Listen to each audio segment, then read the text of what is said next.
నెల్లూరులో ఏది జరిగినా సంచలనమే. అది రాజకీయమైన, నేరమైన. ఒకప్పుడు ప్రశాంతతకు మారుపేరైన నెల్లూరు గత 2 దశాబ్దాలుగా అశాంతిని నెత్తిన పెట్టుకుంది. అందుకు కారణం క్రైమ్ రేటు పెరిగిపోవడమే. నేరస్తులను ప్రోత్సహించడం, గ్యాంగులు, బ్యాచ్లు, ముఠాలుగా నేరగాళ్లు ఏర్పడ్డం, వారిని కాపాడ్డం, వారి చేతే నేరాలు, ఘోరాలు చేయించడంతో రాష్ట్రంలో ఎక్కడా లేని విధంగా నెల్లూరు నేరకీర్తిని మూటకట్టుకుంది. పోలీసులు, అధికారులు ఎందరొచ్చినా నేర నియంత్రణకు చర్యలు తీసుకుంటున్నా చీకటి మాటున నేరాలు జరుగుతూనే ఉన్నాయి. గంజాయి, డ్రగ్స్, చోరీలు, దాడులు, హత్యలు, దౌర్జన్యాలు చేసే గ్యాంగులతో పాటు నకిలీ నోట్లను సైతం మార్చే ముఠాలు సైతం ఇంతింతై వటుడింతై అన్నట్లు పెరుగుతూనే ఉన్నాయి.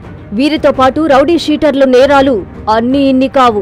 ఒక పక్క పోలీసులు రౌడీ షీటర్లపై నిఘా పెడుతున్నా, ఎక్కడ హత్య జరిగినా, ఎవరిపై హత్యాయత్నం జరిగినా వారి వెనుక రౌడీ షీటర్ల హస్తం ఖచ్చితంగా ఉంటుంది. ట్రాన్స్జెండర్ హాసిని హత్య ఉదంతం మరొకముందే rowdy sheeter Avilala Srikanth, lady don Nidugunta Aruna, తాజాగా అరవ కామాక్షి, వీరంతా నేరాలను ప్రోత్సహిస్తూ క్రైమ్ రేటును పెంచి వారి ఉనికి ఉమ్మడి తెలుగు రాష్ట్రాల్లో వ్యాప్తి చేసుకుంటున్న వారే. వీరు ఉదాహరణ మాత్రమే. ఇలాంటి వారు ఇంకా చాలా మంది మన మధ్య ఉన్నారనడంలో ఎలాంటి సందేహం లేదు.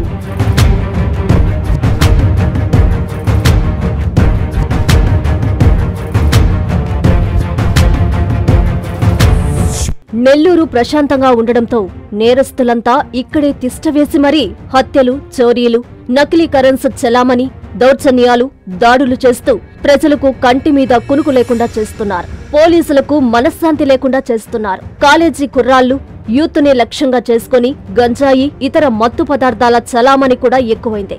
ఈజీ మనీకి అలవాటు పడ్డవారంతా గుట్టు చప్పుడు కాకుండా డ్రగ్స్ విక్రయించే ముఠాలు తిట్టవేసి ఉన్నాయి. అన్ని అందుబాటులో ఉండడం, నేరస్తులను తయారు చేసే డాన్లు మాస్టర్ మైండ్లో ఉండడంతో ఎక్కువ మంది యూత్ తో పాటు పని బాట లేని ఆవారాగాళ్లంతా నేరాల బాట పడుతున్నారు, నేరస్తులుగా తయారవుతున్నారు.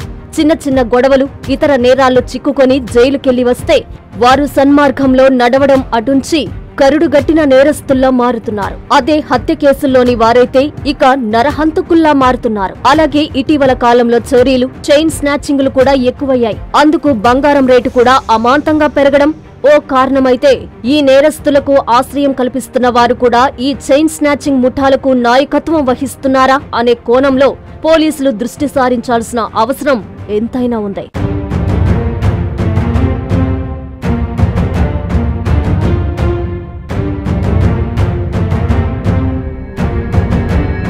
ప్రజా నాట్య మండలి సభ్యుడు పెంచలయ్య హత్యలో మాస్టర్ మైండ్ అరవ కామాక్షి ఇదే తరహాలో నేరాలు చేయించేదని పోలీసులే అంటున్నారు. ఆమె విషయంలో లోతుగా విచారిస్తే అన్ని వెలుగులోకి వస్తాయి. ఇప్పటికే నెల్లూరు నేరాల కిల్లాగా మారడంతో శివారు ప్రాంతాల ప్రజలు నివాసముండాలంటేనే హడలిపోతున్నారు. పోలీసులు, ప్రజా ప్రతినిధులు, ఎన్జీఓలు, ఇతర సేవా కార్యక్రమాలు చేసేవారు ప్రజల్లో చైతన్యం తీసుకొచ్చి నేరాల బాట పట్టేవారిని సన్మార్గంలో నడిచేలా అవగాహన కార్యక్రమాలు చేపడితే కొంతలో కొంతైనా మార్పులొచ్చే అవకాశం ఉంటుంది. లేదంటే ఇప్పుడున్న నేరతరంతో పాటు ఇప్పుడిప్పుడే నేర సామ్రాజ్యంలోకి అడుగు పెడుతున్న వారు వృక్షాలుగా మారితే ఆ వృక్షవేళ్లకే ముప్పు వచ్చే ప్రమాదం లేకపోలేదు. తస్మాత్ జాగ్రత్త.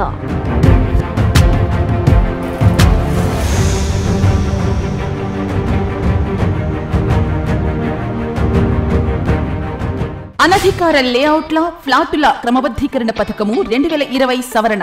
ఆంధ్రప్రదేశ్ ప్రభుత్వం GOMS number 134 MA and UD శాఖ తేదీ 26/7/2015 ద్వారా లేఅవుట్లు మరియు ప్లాట్లు క్రమబద్ధీకరణ నిబంధనలు LRS 2020 ను విడుదల చేసింది. 30/6/2025 కు ముందు రిజిస్టర్ కాబడిన అనధికార లేఅవుట్ల, ప్లాట్లు యజమానులు మరియు లేఅవుట్ ఓనర్స్ ఇందులో అప్లై చేసుకొనగలరు. 26/7/2025 నుండి 90 రోజుల్లో అనగా 24/10/2025 లోపు lrsdtcp.ap.gov.in అనే పోర్టల్ ద్వారా 10,000 రూపాయలు మొదటగా చెల్లించి అప్లికేషన్ చేసుకోవచ్చు. 4000 స్క్వేర్ సెంటీమీటర్స్ లేదా 4783 చదరపు గజాల లోపు విస్తీర్ణము గల వ్యక్తిగత స్థలాల రహదారి సముదాయంతో ఉన్నవారు కూడా ఇందులో దరఖాస్తు చేసుకునవచ్చు. ప్లాటు యజమానులు ఓపెన్ స్పేస్ చార్జెస్ మరియు అపరాధ రుసుము చెల్లించాలి. లేఅవుట్లలో 10% ఓపెన్ స్పేస్ లేని ఎడల ప్లాట్ల యజమానులు ఈ స్కీమ్ లో 14% ఓపెన్ స్పేస్ చార్జెస్ చెల్లించేవారు ఇప్పుడు 7% ఓపెన్ స్పేస్ చార్జెస్ చెల్లించవలెను. 45 రోజులలో తేదీ 19/9/2025 లోపు మొత్తం రుసుము చెల్లిస్తే అపరాధ రుసుములో 10% రాయితీ. 45 రోజుల నుంచి 90 రోజుల్లో అనగా 24/10/2025 లోపు చెల్లిస్తే అపరాధ రుసుములో 5% రాయితీ. 90 రోజులలో దరఖాస్తు చేసుకొనని ఎడల కఠిన చర్యలు తీసుకొనబడును. సదరు భూమిని 22A రిజిస్టర్ నిషేధిత రిజిస్టరులో నమోదు చేసి రిజిస్ట్రేషన్ నిలుపుదల చేస్తారు. ఇతర వివరములకు మరియు సందేహములు తెలుసుకున్నటకు Nellore urban development authority Nellore కార్యాలయమునందు టౌన్ ప్లానింగ్ విభాగమును సంప్రదించవలెను. ఇట్లు కోటంరెడ్డి శ్రీనివాసులు రెడ్డి నుడా చైర్మన్ మరియు K Karthik IAS vice chairman NUDA.